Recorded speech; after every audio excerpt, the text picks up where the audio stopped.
This is Pet Life Radio. Let's talk pets. Everyone cheering, Super Smiley. His message of unconditional love. Paws in the air for Super Smiley. Here to save the day. Kindness is the way. We begin now. Hi, everybody. We are on a Super Smiley adventure where we know that animals are healers and teachers, and they will always lead us on grand adventures. I'm laughing today because that is exactly what our show is about today. A giant dog leading a lot of people on giant adventures. I'm Megan Blake, dog trainer and the pet lifestyle coach. On our show, you get pet information, but even better, inspiration and integration of all things you can use for your life with your pets. Our show is inspired by and named after my handsome dog, Super Smiley, who led me on a lifetime of adventures. And I know his beautiful spirit is with me every day. Smiley was abandoned 3 times on the streets of downtown Los Angeles, and he survived. And then he inspired the world's first kindness program, teaching kids kindness through pets, the Super Smiley Project. We traveled the country speaking to thousands of kids about the lessons pets can teach us: kindness, courage, patience, and about pet adoption and rescue. And along the way, Smiley acted in Hollywood films and television series. And on this Super Smiley adventure, a Dogues de Bordeaux is the star. He's Hooch in the new TV series Turner and Hooch. The series launches where the famous Turner and Hooch film starring megastar Tom Hanks left off. Speaking for Hooch today, of course, are some of his great humans. One of the show stars, Lyndsy Fonseca, and Turner and Hooch's series creator and showrunner, Matt Nix. Welcome, Matt. Hey, thanks for having me. We're so excited that you're here with us, Matt. But first, let's give everybody listening a peek into your life in Hollywood. You've had so many powerful positions in the television industry. You've been the executive producer on the series Burn Notice, co-creator of FX's The Comedians, and creator and showrunner for the Marvel X-Men show, The Gifted. So what drew you to create Turner and Hooch now, after all these years after the original? Well, I was a fan of the original. I was coming out right when I was graduating from high school. And, Disney Plus, my deal was at 20th Television, and then there was a big corporate merger. It's a little inside baseball, but basically suddenly the property Turner and Hooch was available. And one of the executives said that they were interested in turning that into a series, and would I be interested in doing that? And it was a fun idea. It was a sort of a nostalgia kick for me because, of course, it was a film that I grew up on, and super fun. And I'm a dog person, and I really like the idea of doing that. I'd been doing a lot of reading about dogs because I just got a new dog, and so I was excited to do it. It's so cool also that when people get to work with people that they admired as movie stars when they were kids, or they get to do a show like you're talking about, you love this film when you were younger and now you get to do it. So I see how that's kind of like a dream just rolling out in front of us. I love it when that happens. And so tell us about the premise of the show, how Hooch fits into the plot as one of the title stars, obviously.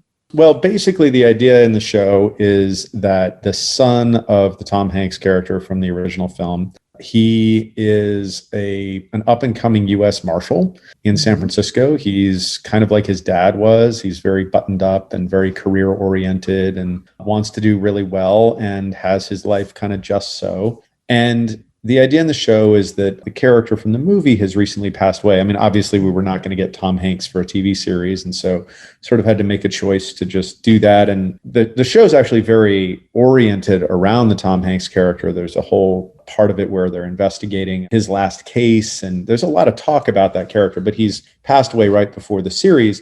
And so he leaves his son, a dog, who is a Dogues de Bordeaux that he rescued from a shelter, who very much reminded him of the original Hooch. And he's sort of the dog that he feels his son needs in his life. And so he's left this dog to his son, and now it's Scott's to take care of. And so in the show script, Hooch, you just mentioned the dog is rescued from a shelter. And all my animals are rescues. I've had dogs, horses, cats, every one of them. So first, thank you for adding that theme to your show, rescue. So can you talk about the value of rescue and promoting it, and in your own life, the value of that? Yeah, I mean, I think it's super important. I've had rescue dogs in the past, and I mean, there's just a reality that there's so many dogs and cats and pets out there that need homes, and there are not enough homes for them. And, anything we can do to help promote that is great. We also, one of the things we did, there are a lot of dogs on the show, a lot of animals on the show, really, but certainly a lot of dogs. And whenever we got the chance, we put those dogs in the show. One of the things that we discovered was we originally kind of explored the idea of doing something along those lines with the main dogs. But one of the things we realized is in order to do a TV show, you really need multiple identical dogs. Tell us about that. Tell the listeners. Because basically it's not really fair to a dog to ask, dogs, they don't really understand what's going on in a movie set. They're just, having fun and working for treats, and they're playing. As far as they're concerned. But, when they get tired or they're done for the day or whatever, you don't want to push a dog beyond what it's comfortable doing. And the other thing is some dogs like doing certain things and they don't like doing other things. You might have a dog that really likes running after people, or a dog that really likes getting in the water, but then another dog doesn't like that. And so that's why when you're doing a TV show and you have a dog that has a lot of camera time, you really need to have multiple dogs playing that role. I love that you mentioned that. And that's also caretaking the dog. My dogs and I have been a therapy dog team for many, many years. And one of the first things we're taught is always advocate for your animals, right? And that's exactly what you're doing. You're taking care. I love that you shared that. And let me also mention with what you said, Lassie, the show Lassie, this was decades ago, generations ago. But I remember they had a Lassie that liked to bark. She would stand on the rock and woof, woof, woof, woof. And then the one that would chase Timmy when he fell down the well, different Lassies. And people didn't know that. That's what you're saying, right? Yeah. And that's also, part of that is the reality. Also, you can hear my dog in the background. Part of that is the reality is that even if you have a dog that really likes to bark, that dog is going to want to bark in scenes where you don't want barking. Exactly. And if you have a dog that really loves jumping on people, that dog is... So actually in Turner and Hooch, we had a dog that was very much oriented, like really loved to pull. Oh, yeah, and you right. can see that dog on screen in the show a lot. And it's great. I mean, this dog, Hammer, was a terrific dog, but we kind of intentionally left Hammer a little bit less trained than the other dogs. Because we needed a dog that would pull. We needed a dog that would get really excited. And be wild, have the wild factor in there, right? Yeah, we needed the wild dog, but then we also needed a dog that would sit in other scenes. And Hammer was not a dog that was going to sit for a long time. Yeah, you needed your wild dog and your love dog, right? Your cuddle love dog. Well, and we're talking about Hooch. So I was going to ask his name, but obviously there are a lot of names. You just mentioned Hammer. When he first came out in the Tom Hanks film years ago, everyone was asking, what kind of dog is that? So tell us about this breed, Dogues de Bordeaux, right? Tell us. Yeah, Dogues de Bordeaux, or a French Mastiff, is maybe a little bit easier on American mouths. They were originally bred as dogs to guard vineyards in France. And they're very loyal. They're actually very sweet dogs. They're not actually, even though they were bred as guard dogs. I don't know all of the details on this. I mean, I've read up about them, obviously, but what I understand is that they wanted a dog that looked more intimidating than it was, right? They wanted a dog that you wouldn't, they're so big and they're so kind of imposing as dogs, but they're actually not very aggressive. They kind of do their own thing. And that was appropriate for the vineyards in France. I mean, they wanted a dog that would run around. And I actually have a Dogues de Bordeaux puppy now, and I'm very much looking forward to the day when my Dogues de Bordeaux puppy can protect my other dog from the coyotes that are all around. Oh, yeah. I know. All my listeners know that I lived in Malibu for over 20 years, and absolutely, you never let your small dogs out by themselves, and you never let your cats out, right? I know you know that, Matt, being in LA. So, yeah, we have our other dog she's a little bit larger, but she's kind of timid. And so I wouldn't want to put her in a fight with coyotes. Nope. Those coyotes are wily. There's a reason they're called wily coyotes. And I mentioned earlier that Smiley. Oh, yeah. And I mentioned earlier that Smiley was a film actor. And in his last film, he played Raquel Welch's dog. He was a big boy. He was a bull mastiff, but not nearly as big as the Dogues de Bordeaux, about 110 pounds. So, and it's really cool that you mentioned some of the characteristics that you said. They're calm. calm, affectionate, steady, but it can be stubborn too. Are any of your dogs stubborn to work with on the set? Yeah, I mean, that's actually, it's interesting that you bring that up. One of the things that we kind of dealt with on the show is that, there's a reason that you see a lot of German Shepherds on TV. There's a reason that you see a lot of Golden Retrievers. They're just, or even just, a big move for a lot of trainers is just to go to a shelter and find a dog that never wants to stop playing, right? Find a dog that is just super eager to please. Yeah. Mastiffs by nature, I mean, they vary, obviously. They don't all have the same personality, but Mastiffs by nature are not like eager pleasers particularly. They kind of do their own thing. And so, you can definitely train a French Mastiff. They'll do tricks and they'll do things and stuff like that, but they're not, let me put it this way. There's a reason the DEA does not use French Mastiffs as working dogs. Once they're done, they get hot easily. Yeah, they're so big. They're so big. So he didn't try to direct, did he? Hooch didn't move the director, say, "Hey, I want to direct." Like a lot of actors, how they want to direct. He was fine doing just his job. Yeah, they're not. Oh my God! I have to tell everybody. Matt and I are on Zoom, and I asked that question, and Matt's face went kind of blank, like, "What?" Well, no, actually, I'm very familiar with actors wanting to direct. So yeah, but not the dog. I get it. I'm speaking the same anthropomorphism. Did he drool? Did the dogs drool? Because I also wanted to ask, does he have his own makeup artist to wipe his drool away? What was that like? Well, again, some of them drooled more than others. They certainly drooled. One of the things that we realized is, if you watch the movie, you'd get the impression that Dogues de Bordeaux drool all of the time. And in fact, they're mainly drooling when they're hungry or when there's food around. Or which is normal. Delicious. Let me put it this way. I don't know that they're necessarily drooling that much more. They're not necessarily salivating that much more than other dogs. I think it's just the way their mouths are. They got those big old jowls. They got kind of a shorter nose and then the jowls. So it kind of lends itself for that. And Matt, also, I am so excited that one of Turner and Hooch's stars, Lyndsy Fonseca, is going to join us. And Lyndsy has acted opposite some very cool stars like John Cusack, Chevy Chase, Kate Walsh, and of course now Hooch, and she will be with us right after this break. Smiley, are you with us? Good boy. Hey friends, 12 million. That's the number of dogs and cats this year alone that will be diagnosed with cancer or another chronic disease. But we can all fight back with a scientifically proven, all-natural super antioxidant called C60. This incredible Nobel Prize-winning vet-approved product is now available for our best friends, our pets. Do what hundreds of pet owners have already done. Get your pet on the path to a healthier, happier, and longer life. Pet Life Radio listeners will receive 10% off their first bottle. Go to petslovec60.com to learn more. This is a limited time offer, so go to petslovec60.com today. That's Pets Love, the letter C, the numbers 60.com. Let's Talk Pets on PetLifeRadio.com. Everyone cheering, Super Smiley, his message of unconditional love. And we are back on a Super Smiley adventure with Turner and Hooch's creator and showrunner Matt Nix and one of the stars of the series, Lyndsy Fonseca. But before I introduce Lyndsy, the star on our show today, I need to mention something very special and personal that I've discovered.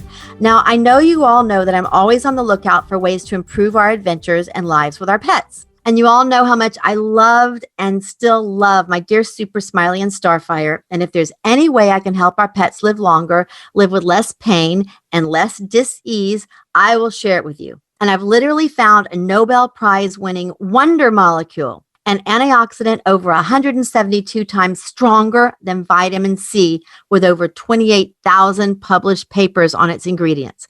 It's called C60 for carbon 60. And my biggest endorsement of it is that my new German Shepherd on Indeed has taken it, my mini horse Minnehaha's taken it, and I am taking it. And I'd love to invite you to try it with us. To get a 10% special Super Smiley Adventure discount, go to petslovec60.com and it's all there. Petslovec60. And now back to here. We begin now with one of the stars of Turner and Hooch, who starred on the CW series Nikita, on ABC's Desperate Housewives, on HBO's Big Love, on House, CSI, How I Met Your Mother. The list goes on. And now she's starring on Turner and Hooch. And here she is, the talented and vibrant Lyndsy Fonseca. Hi, Lyndsy. Hello. Thanks for having me. Lyndsy, thank you so much for joining us today on a super smiley adventure. Now, Lyndsy, Matt and I have been talking about Hooch, the dogs on this series. So tell us about your role on the show and your work with Hooch, or the Hooches, as I hear. Well, so the lead of our show is a dog, which is unique. And I give Josh technically our number one all the time for that, because I say, this is about Hooch, right? And he goes, yeah, I know. So Hooch is definitely sort of the animal that keeps us all in line. I mean, really, the dog makes all of our characters better. I play Laura, Josh and I play sister and brother, and we are the children of the Tom Hanks character from the original movie. So this isn't a remake of the film. We are sort of carrying on as the next generation of Hooch lovers. But the cool thing is that my character doesn't just work with Hooch. I live in a house, Laura lives in a house with a lot of animals. So we've got iguanas and turtles and rabbits and hamsters and birds, and Blob the cat, who everyone I think will fall in love with. I think he may be the unsung hero of the show. That name is crazy. Blob the cat. Is that what you said? Blob the cat. Yeah. And is Blob just a big lover? Like when you pick him up, does he one of those kitty cats that just flops over? It's like, I like to say it's like Garfield meets Grumpy Cat. Like if they had a baby, it would be Blob. Oh, that's so cute. And Lyndsy, yes, Matt mentioned, and you, as you just mentioned, that you get to work with lots of animals on the show. So I play a single mom who's like, taking care of all of these animals in her house, a young son, a working mom. Like, so I'm constantly trying to like juggle the reality of like, she's probably doing laundry and she's holding a cup of coffee and she's doing this. And so usually I have an animal in my hand. Like in the pilot, I held a turtle, and of course, like the first take, he pooped on me. No. And I'm like, guys, cut turtle poop. And then like, I don't know anything about reptiles. So like the handler comes over and is like, that's very, very like toxic. Like you want to wash your hands right away. And I'm like, okay. So yeah, there's, the show is definitely like, for an animal lover, there's a animal for everyone on the show. Wow. And you are such a good sport. I'm an animal lover too, but still you have to be above and beyond a good sport when you have turtles pooping on you and various things like you just said. The cool thing is that it's like working with horses. You can't fake something, right? No. The animals dictate the mood. You have to adjust your performance based on an animal getting scared or, so we really try and respect even if it's like, an iguana sitting on the couch, we just got to respect their process. Their space and their energy. Oh, I love that you said their process. That is so funny. And along the same lines, I know you grew up as a performer, a dancer, now an actress, and all of this requires much, much focus. And you probably heard this W.C. Fields, who was a very legendary actor. He had a famous quote where he said he would never work with animals or children. And we all assume that meant because they are exactly what you just said. They're unpredictable. They may steal the scene. So, and you kind of touched on it, but you being an actress with all this wildness and spontaneity, what do you do? What's going on in your head? How do you do this? Well, a lot of times with Hooch, they're very strong. Those dogs, the breed is extremely strong. And so we have 5 dogs that play Hooch, and they all have different specialties that they do. And so when I have to hold the leash of some of the stronger, more wild ones, which is good because sometimes we want them to just be crazy and wild. Yeah. I'll have to do a wide shot where I barely get my dialogue out because I'm getting like thrown around. And then when we come in for coverage and we're closer, I'm usually holding a leash that's connected to like the props guy, poor Jordan. He'll like be holding the leash off camera because, you want some taut leash, but you don't want someone like just totally pulling your arm out of your socket so that you can deliver your line. So it's kind of like a circus act, working with animals. It just kind of feels like we're on a circus show or something. Yeah. And like juggling, because I'm an actor as well. And when you're on a close up, you can't move a lot because everybody imagine if you move, your head is going out of frame. So if Lyndsy's being pulled out of frame, that would not work on television, would it? It does not work. So again, our lovely prop man, Jordan, did a lot of dog pretending, and we're grateful for him. Yeah, thank you, Jordan. Shout out to Jordan. Thanks, Jordan. Okay. So, Lyndsy, have you had animals in your personal life or any interactions with pets that affected you deeply or personally in your spirit? Oh my gosh. Yeah. I actually have a 16-year-old Lhasa Apso. Oh, baby, yeah. I got her when I was shooting a show that ended up never airing, but it was a CBS drama with Joey Pantoliano and Mary Stuart Masterson. And I have lovely, fun memories of that show. We were on location in Providence, and I got her as a little tiny little puppy. And she's been with me ever since. And actually on Nikita, Maggie Q was a really big dog lover and animal rights activist. So it was a dog friendly show. One of our line producers had a dog. So even on Nikita, like, Romy had her own driver that she'd like sit in the car with. Of course, they got to have that AC work. going.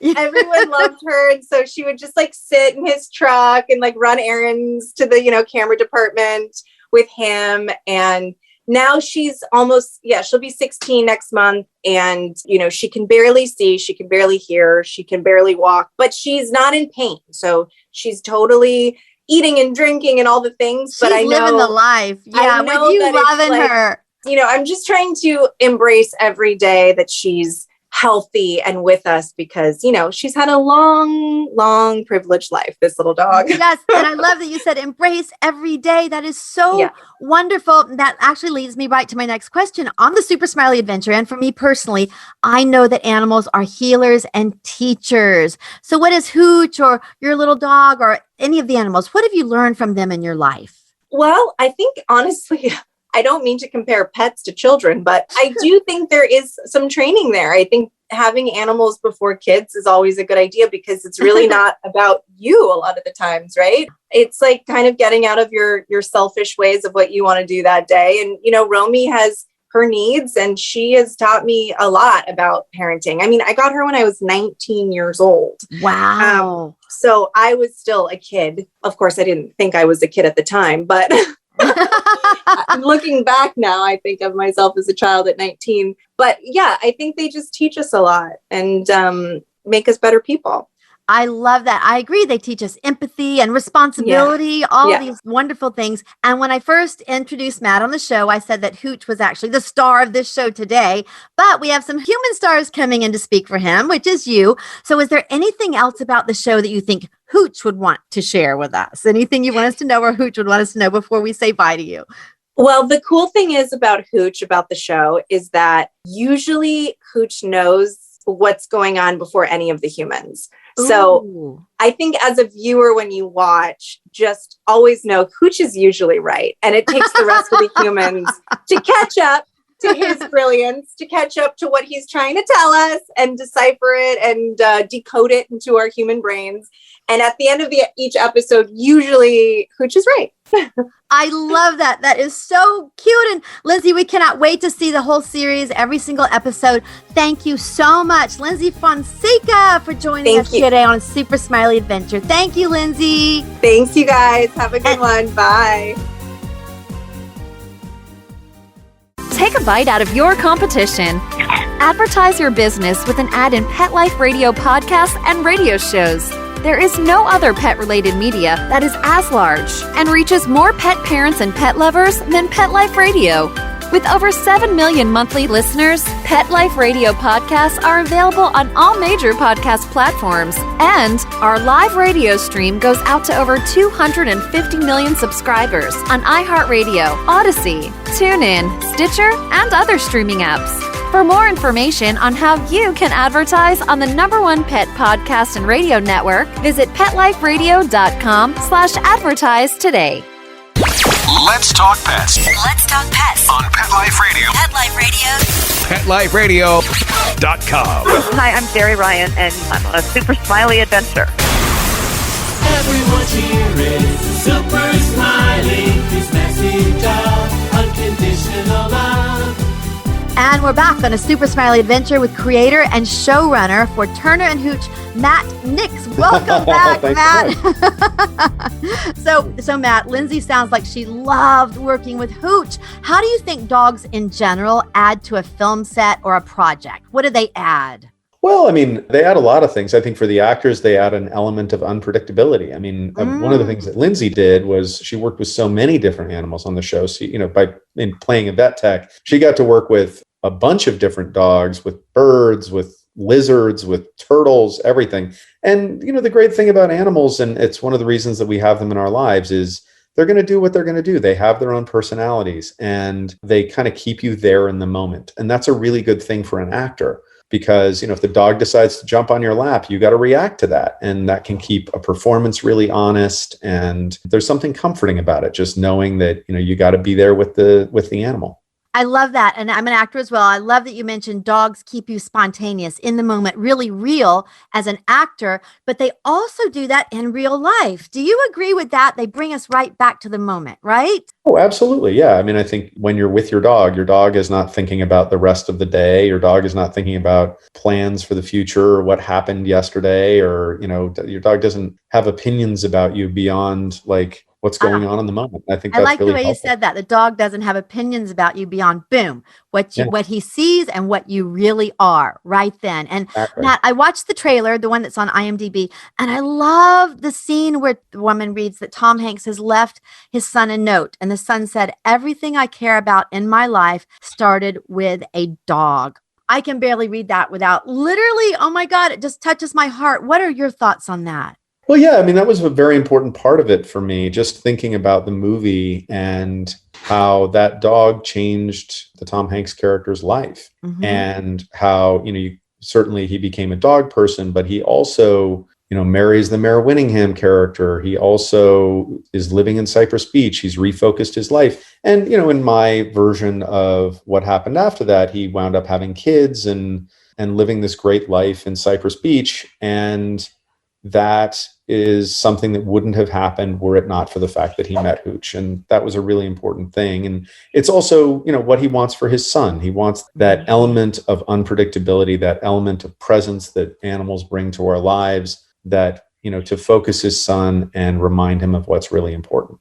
And I love that this is exactly what the theme of our show is. I mentioned at the top that Super Smiley led me on adventures all over the country, speaking to thousands of kids. And it wasn't something that I created and thought, oh, this dog can help me do this. Literally, every bit of this, the connection, the kindness, the sharing came from me looking in my dog's eyes, literally. And everyone who knows me knows this is a 1,000,000,000% true. And so let's get personal. Tell us about your dog. Is his name Atlas? Is that what I saw? So yeah, I've got two dogs. I've got Atlas and Allie. My beloved dog Steve died a couple years ago. And so first we got Allie, who is a mix of various things, sort of in the neighborhood of a golden doodle, but a number of things in there. And she's very sweet and a little timid, but very eager to please. But what we realized was she really, really wanted a friend. She did not like being alone. And so, we were, keeping her company, obviously, and everything. But then we were planning on getting another dog.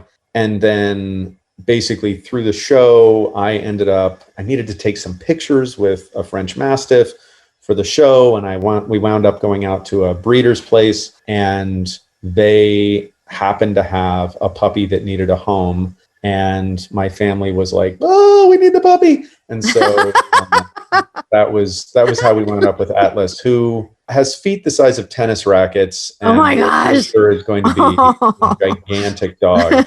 But it's very cute just seeing Allie and Atlas play, because Atlas is still very small. And I don't think Allie quite realizes that he's going to outweigh her by 100 pounds. Yeah. So, but it's good that she's the big one now. So as they grow up, the relationship will still stay, in an integrated way. So that's so cool. I love that. I love, Matt, that you're such a genuine, true dog lover, and that you appreciate dogs in life and on the set and what they add. And I have just a funny story to tell. I love in the trailer also where the head law enforcement officer says, now get that dog out of here. Like, why is there a dog here? And it reminded me of a funny story, Hollywood story with Smiley. It's perfect. I'm just going to interject this. We were represented by a large, huge entertainment law firm in LA called Mitchell, Silverberg and Nutt. Do you know them, Matt? They're huge. Yeah, absolutely. Yeah. And so they always would have this huge Grammy party before the Grammys right at the fancy hotel right across the street from the Grammys, and it would be outside by the hotel pool. So Smiley and I were there at the big fancy party,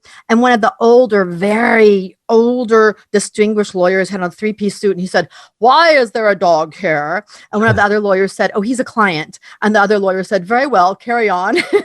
That's a story. That is a true LA story, That's right? fantastic. I love that. It only happened in LA. But back to Turner and Hooch, I love the humor, kind of like that story I just told. But at the same time, it's so real when a dog is present. They just draw attention, but draw people together. To me, in a reality that seems like they surpass reality. They bring another level to the party. Would you agree with that?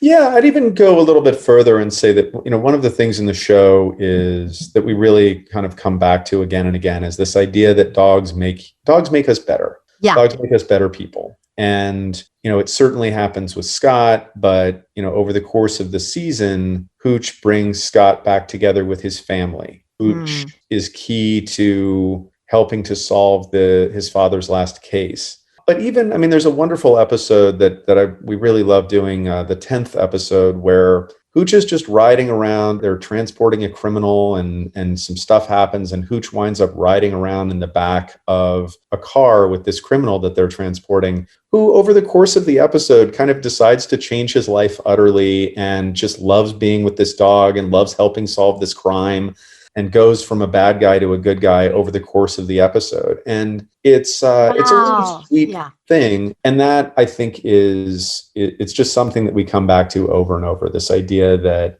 dogs can focus us on what's really important. So there's, with Lyndsy Fonseca's character, her and her ex-husband, they sort of find a measure of reconciliation through dogs. There's all of this stuff that it happens over and over. And I just think that's an important theme to come back to. I love that. I love that. And just hitting again, I also had the opportunity to work in Florida at a prison system where dogs were brought into the prison. And these were maximum security. There actually was a death row. And at one day when I was there was going to be an execution the next day. So this was a serious prison. But they had some of the, I don't know what the word is, the ones that weren't as serious with their crimes. And they had a program where dogs would come in and would live with them for a month. And the dogs transformed the prisoners, the inmates, in a way that their parole officers couldn't, their priests couldn't, their families couldn't. The dogs taught on such a deep level. And that sounds like what your show theme was for that time. I appreciate that so much. Oh, absolutely. Very much so. Yeah. I think that's really important. Matt, I also read that you worked as an actor too. You were on Bones once, right? Is that right? Oh yeah, a little bit. It was sort of more of a joke. I actually started when I was a kid. I acted through college, and I always really enjoyed it. But then I was just friends with Hart Hansen, and a long story why. But basically, as a joke, they put me in a show as a security guard. Okay, cool. Well, I asked about Bones specifically because Emily Deschanel's been on my show at least 3 times, many times. Then she's a huge animal advocate. She loves animals. We worked with the Humane Society of the United States together. So big shout out to Emily and all the animal lovers out there. So I dated with her. She was great. Yeah, she was awesome. She's so fun. I want to get her sister Zoe on. We haven't gotten Zoe yet, but we will. Hi Zoe, if you're listening. Okay, and Matt, we are so grateful to have you join us today, and that you've brought Lyndsy Fonseca here. Thank you, Lyndsy. We're so very grateful. And so where can we tune in to the new Turner and Hooch? Tell us. On Disney Plus. So go to your Disney Plus app and or your smart TV, and there it is. So absolutely. I love that. I love that. Now, Matt, is there anything else you'd like to share about the show, dogs, adoption, your puppy? What do you want us to know before we say bye? Because we could talk to you. I feel like we could talk to you forever. So what else do you want us to know? The main message that I would say to all of your listeners is this was really a show made by dog lovers for dog lovers, made by animal lovers for animal lovers.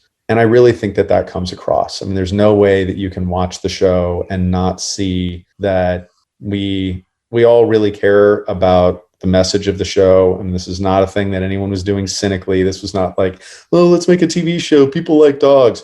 No, it was really, I was guided right before my old dog, Steve, died. Remember, it was, I've never told this story before, but it was right after The Gifted ended, and it had been 2 years, and it was a show that I'd really loved doing. And, it was just this whole Marvel thing. They were, revamping and everything. The show ended, and I was just going through a hard time, and I was really sad. And Steve was in the last months of his life, and he had cancer. And he just came over to me. He just saw what was going on, and he just leaned against me, and he just sort of rubbed against me.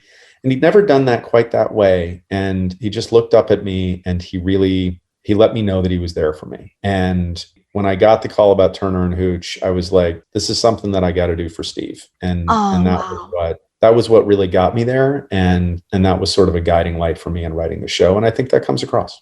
I love that. And I know it will come across because it's when you have experiences like that, it becomes part of who we are, and they never leave us. Like my show was named after Super Smiley Adventure.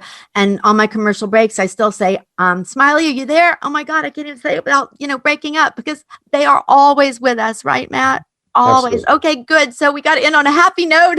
Thank you, doggies. Thank you, Steve. Thank you, Super Smiley. And so everybody, be sure to tune in to Turner and Hooch. And while you're watching, know that Matt Nix is right behind the camera, making it happen with that giant red dog right in front of the camera. So Matt, thank you so much for joining us on a Super Smiley adventure. Thank you. Thank you so much. And everybody, feel free to reach out to me at Pet Life Radio or through my website at meganblakeofficial.com or at webeginnow.com. You can find everything I'm doing and my YouTube dog training videos, social media, everything's there on my websites. And you can also learn a lot of super helpful tips on my dog training videos on my YouTube channel at youtube.com/Megan Blake. And we can meet in person for a dog training session over Zoom. My Zoom classes have been covered by Spectrum News, and we've gotten all kinds of great results all across the country. And of course, a big shout out and thank you to our super producer, Mark Winter, for our show here and for our fabulous bumper music he composed and performs, all about sharing kindness with Super Smiley. And to everybody who loves their pets, thank you all for joining us on a Super Smiley adventure. And remember, wherever you are with your pets, embrace your adventure. We begin now. Let's Talk Pets, every week on demand, only on PetLifeRadio.com.